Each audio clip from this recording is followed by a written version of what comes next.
કેવળ સમજણમાં જ નથી હોતા, સંસ્કાર લોહીમાં પણ હોય છે. એટલે ઘણી વાર એમ થાય કદાચ સમજણ કાચી છે પણ લોહી એક દિવસ પોકારશે.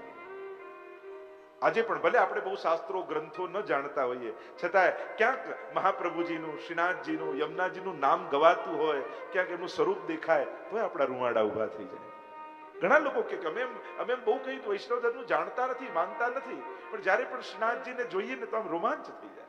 તારે કેવું પડે આ તારું લોહી પોકારે છે, તારા શરીરમાં વૈષ્ણવનું લોહી વહે છે. સહજ છે. સંસ્કારો ઘણીવાર લોહીમાં. 10 વસ્તુ એમ કહેવાય શાસ્ત્રોમાં કે 10 વસ્તુ માણસનું ઘડતર કરતી હોય છે. આગમો અપપ્રજાદેશ કાલઃ કર્મ ચ જન્મ ચ ધ્યાનમ મંત્રો અથ સંસ્કારો દશૈતે ગુણ હેતવ. આ 10 વસ્તુ માણસનું ઘડતર કરે. આપણે જેવા છીએ એવા કેમ છીએ એની પાછળ 10 રીઝન આપ્યા. આગમો, સૌથી પહેલા શાસ્ત્ર. જે શાસ્ત્રોને તમે માનતા હો એ પ્રમાણેનું તમારી જીવન પ્રણાલી હોય. કોઈ બાઇબલને માનતું હોય તો એનું એ પ્રકારનું હોય, કોઈ કુરાનને માનતું હોય તો એનું એ પ્રકારનું હોય. આપણે વેદોને માનીએ તો આપણું જીવન કંઈક જુદું હોય. આપણી પ્રથાઓ, આપણી માન્યતાઓ, આપણો દ્રષ્ટિકોણ. આગમો અપ, તમે જ્યાંનું પાણી પીઓ ને એ પણ તમારા વ્યક્તિત્વ પર પ્રભાવ કરે. પાણી પણ કામ. પ્રજા, જે પ્રજાની વચ્ચે તમે રહો, જે દેશમાં જે પ્રજાની વચ્ચે રહો એ પ્રજાનો પ્રભાવ, એની સંસ્કૃતિનો પ્રભાવ તમારા જીવન પર આવે. દેશ, જે દેશમાં રહો ત્યાંની ઋતુ, ત્યાંની ઠંડી, ગરમી, એનો પણ તમારા પર પ્રભાવ થાય. આગમો અપ પ્રજાદેશ કાલઃ, જે કાળ ચાલતો હોય, સતયુગ, ત્રેતા, દ્વાપર, કલયુગ, જે કાળ ચાલતો એનો પ્રભાવ આવે. કર્મ ચ, તમે જે ધંધો કરતા હો, જે કામ કરતા હો એ કામનો પણ તમારા વ્યક્તિત્વ પર પ્રભાવ આવે. કાલઃ કર્મ ચ જન્મ ચ, તમારો જે કુળમાં જન્મ થયો હોય એના પણ સંસ્કારો પૂર્વજોથી તમારી પર આવતા હોય છે. આ 10 વસ્તુ માણસનું ઘડતર કરતી હોય છે. પરીક્ષિત મહારાજ ધર્મશીલ છે, ધર્માનુકૂળ રાજ શાસન કરે છે. એકવાર નગરચર્યા કરવા માટે ગામમાં પધાર્યા અને નગરચર્યા કરતા કરતા એમણે એક દ્રશ્ય જોયું. એમને બહુ આશ્ચર્ય લાગ્યું. એક પગ ઉપર બળદ ઉભો છે, બાજુમાં એક ગાય છે અને એક શુદ્ર રાજા હંટરથી, કોડાથી એક બળદને મારી રહ્યો છે. અને આ દ્રશ્ય જોઈને ગાય રડી રહી છે. તુરંત જઈને પેલા શુદ્ર રાજાનો નિગ્રહ કર્યો અને બંદી બનાવ્યો. કોણ છે તું? મારા રાજ્યમાં આવું પાપ કેમ? હાથ જોડીને કહ્યું, હું કલયુગ છું. ભગવાન સુધામ પધાર્યા એટલે હવે મારે આવવાનો સમય થયો છે. હું આપના શરણે છું, મારી રક્ષા કરો. અરે મારા રાજ્યમાં કલયુગ ન રહી શકે, કાળને રોકી ન શકાય મહારાજ, હવે મારો આવવાનો સમય થયો છે. હું આપના શરણાગત છું. આ ધર્મ, બળદ એ બીજું કઈ નથી, ધર્મ છે. 4 ચરણ એના ગયા, તપ, પવિત્રતા, દયા અને સત્ય. 3 ચરણ તૂટી ગયા છે ને એક પર ઉભો છે. અને આ ગાય બીજું કોઈ નહીં, સાક્ષાત પૃથ્વી છે. ધર્મની દુર્દશા જોઈ પૃથ્વીની આંખમાં આંસુ છે. વસ્તી વધે એનો ભાર આ પૃથ્વીને નથી લાગતો, પણ જ્યારે પાપ વધે એનો ભાર આ પૃથ્વીને લાગે છે. અને એટલા માટે રાજાએ નિગ્રહ કર્યો.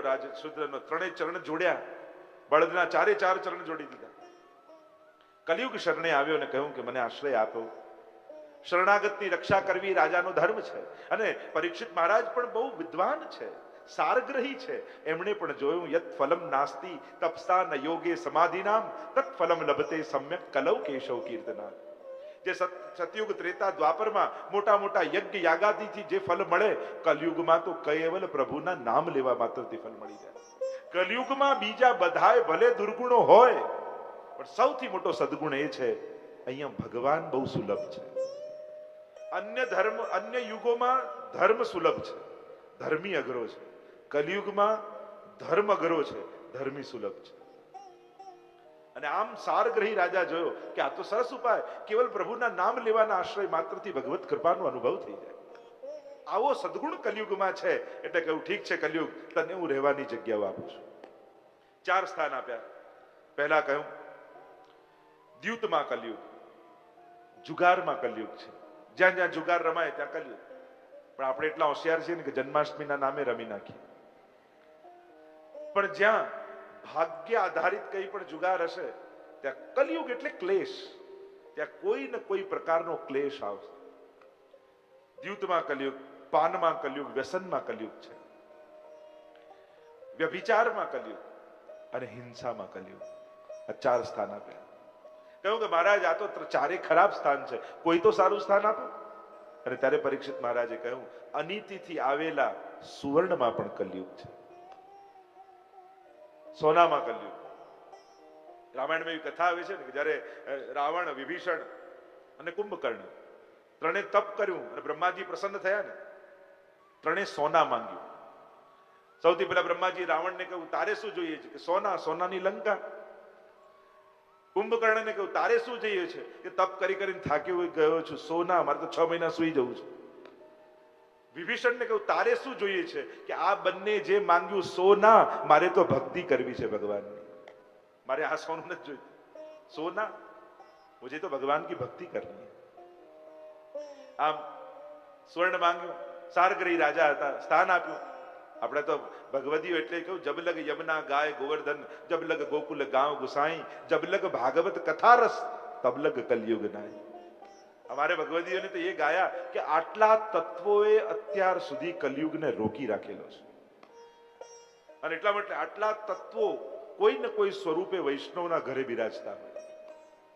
અને આમાંથી કોઈ એક તત્વ પણ ઘરે બિરાજતું હશે ને તો તમારા ઘરમાં કલયુગનો પ્રવેશ નહીં થાય.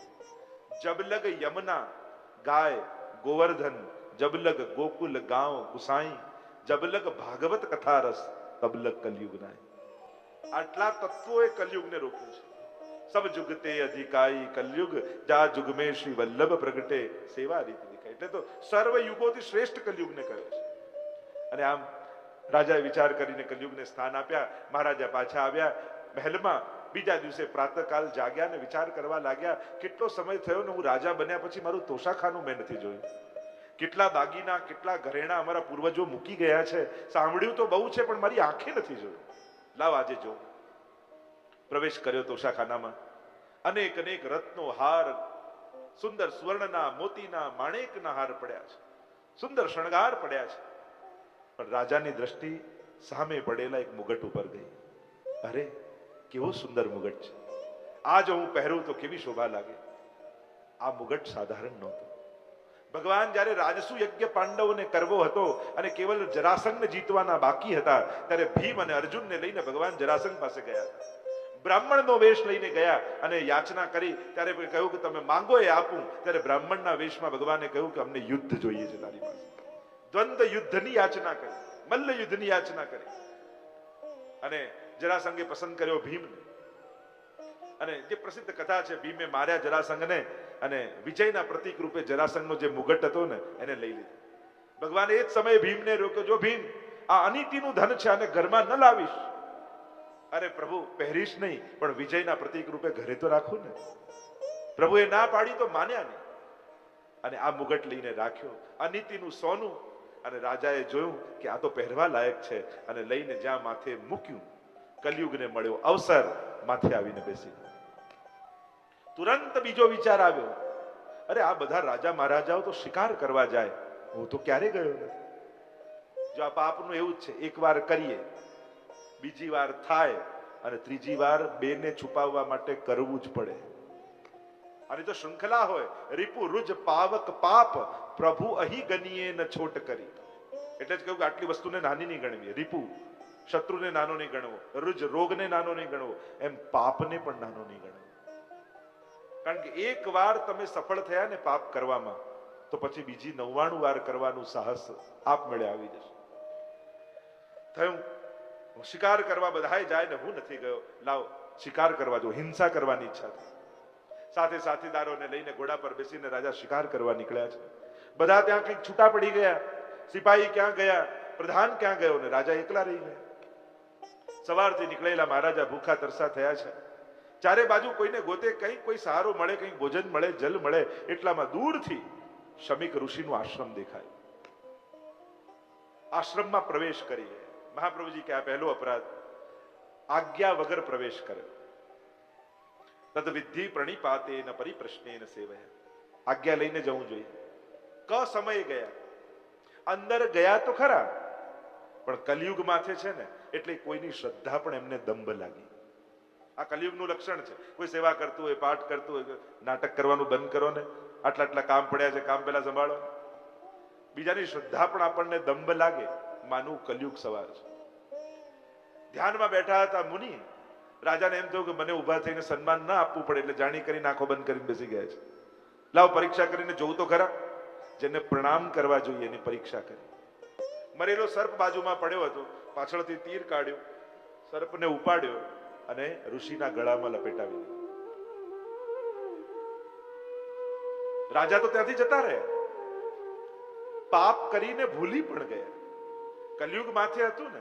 કલિયુગની તકલીફ છે, માણસને પાપ કરવામાં મજા આવે ને પુણ્ય કરવામાં કંટાળો આવે. ક્યાંય પણ પુણ્ય કરવું હોય તો આપણને કંટાળો આવે અને પાપ કરવામાં મજા આવે છે. હવે પાપ કરવાનું પશ્ચાતાપ આપણને નથી થતું, હવે પાપ કરવાની ખુશી થાય છે. જો કોઈએ ના લીધું હું લઈ આવ્યો, કોઈના હાથમાં ના આવવા દીધું, હું તો નહીં ખાઉં, તને નહીં ખાવા દો. આ બધા કલિયુગની વાણીઓ છે. વૈષ્ણવની સાવ ઊંધી હોય, હું ભલે ન ખાઉં પણ બધાને પ્રસાદ લેવડાવીશ, મારા માટે ભલે ન બચે પણ બધાને પેટ ભરીને લેવડાવજો. અને કલિયુગી વ્યક્તિ એમ કે હું તો નહીં ખાઉં, તને નહીં ખાવા દો. કલિયુગ સવાર છે. પાપ કરીને પોતાની ભૂલનું ભાને ન રહે. શમીક ઋષિના પુત્ર શૃંગીને ખબર પડી કે મારા પિતાનું આવું અપમાન રાજાએ કર્યું છે. હાથમાં જલ લીધું, અભિમંત્રિત કર્યું અને કહ્યું કે રાજા, તને શ્રાપ આપું છું. તે તો મરેલો સર્પ મારા પિતાના ગળામાં નાખ્યો, પણ આજથી 7મે દિવસે જીવતો તક્ષક આવી તને દંશ દેશે અને 7મા દિવસે તારું મૃત્યુ થઈ જશે. શમીક ઋષિને ખબર પડી કે પુત્રે શ્રાપ આપ્યો છે. સમજાવ્યું આ તો કલિયુગ માથે હતો એટલે આવી ભૂલ થઈ. રાજા તો બહુ મોટો ધર્મશીલ છે, જાઓ મોકલો કોઈને અને એમને સમાચાર આપો કે 7મા દિવસે એમનું મૃત્યુ થવાનું છે, એમને શ્રાપ લાગ્યો છે. કહ્યું તો આ શ્રાપ પાછો કેમ ન લઈ લીધો?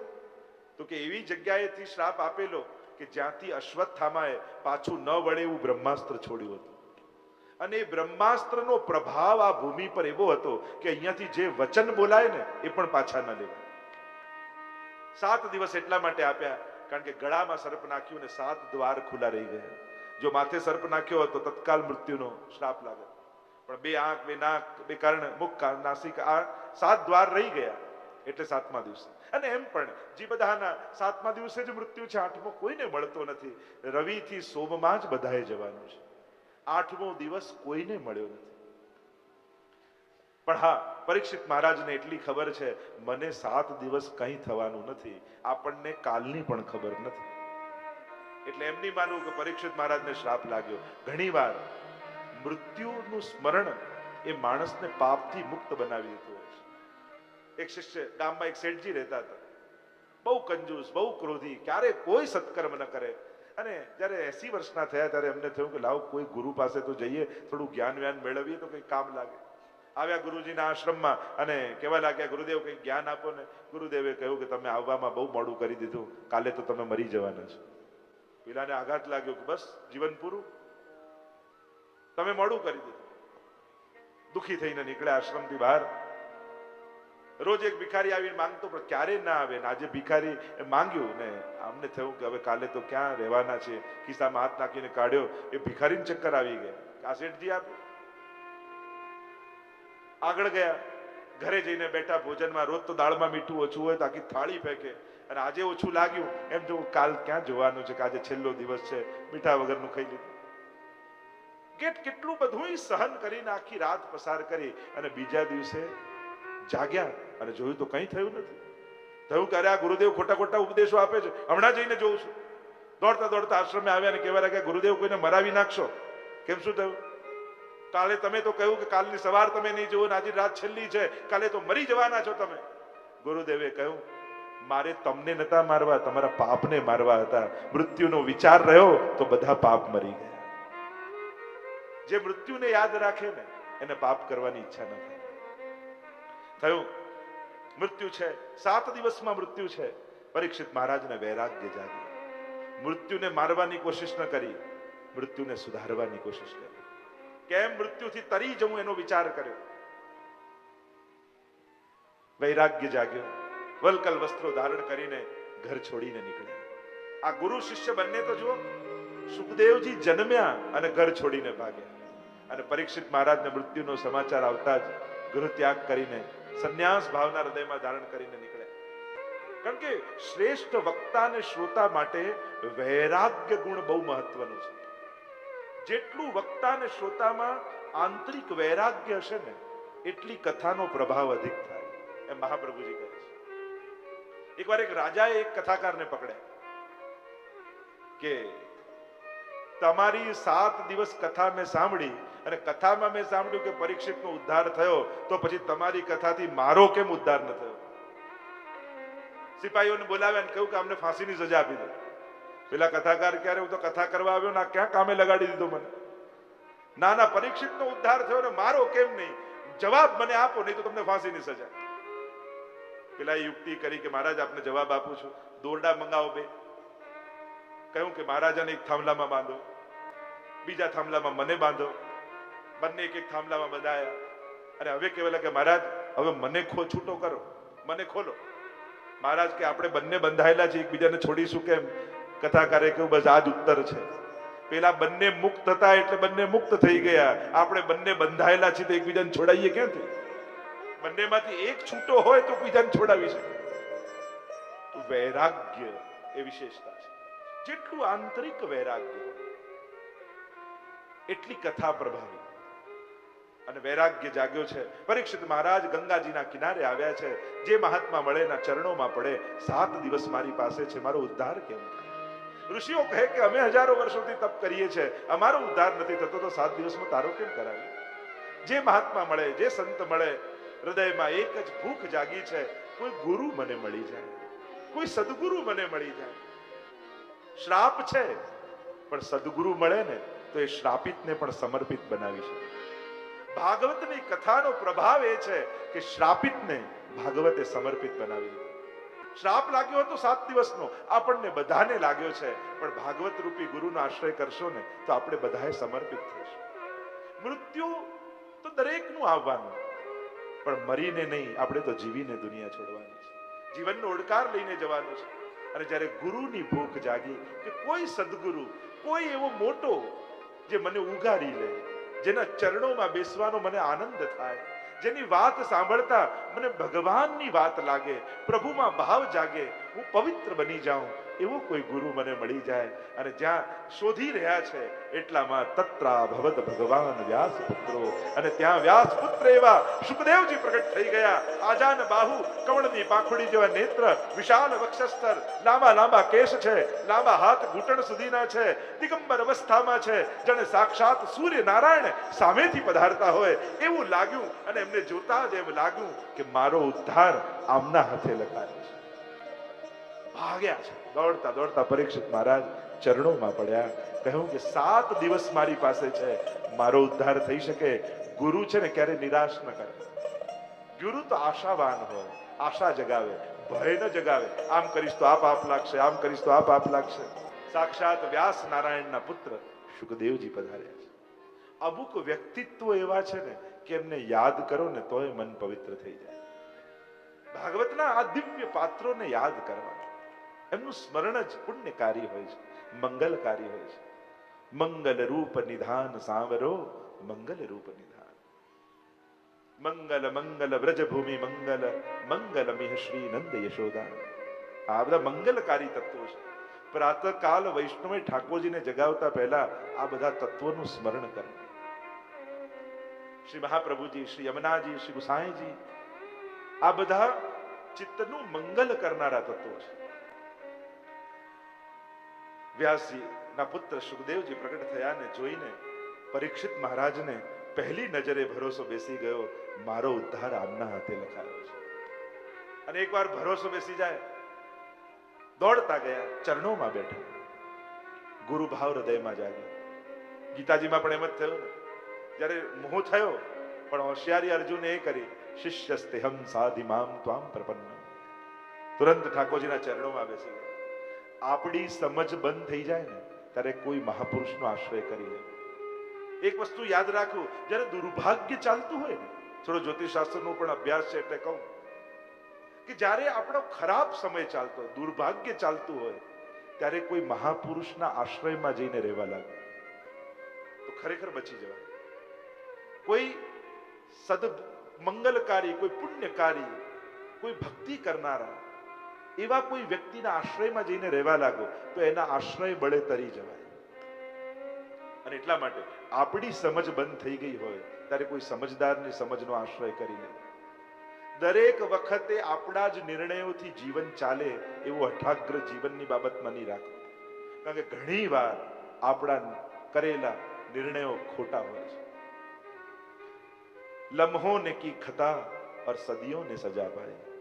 ઘણી વાર નાનકડી ભૂલ આખી જિંદગી ભોગવવી પડતી હોય છે. ક્ષણોમાં થયેલી ભૂલ વર્ષો એના પશ્ચાતાપ કરવા પડતા હોય છે. અને એટલા માટે એવો હઠાગ્રહ, એવો અહમ બી નહીં રાખવો કે હું જે નિર્ણય કરું એ જ સાચો. ઘણી વાર આપણને નાય ખબર પડે. ક્યારેક કોઈ સમજદારની સમજ લઈ લેવી એ હોશિયારી છે. ચરણોમાં પડ્યા ને બે પ્રશ્નો કર્યા.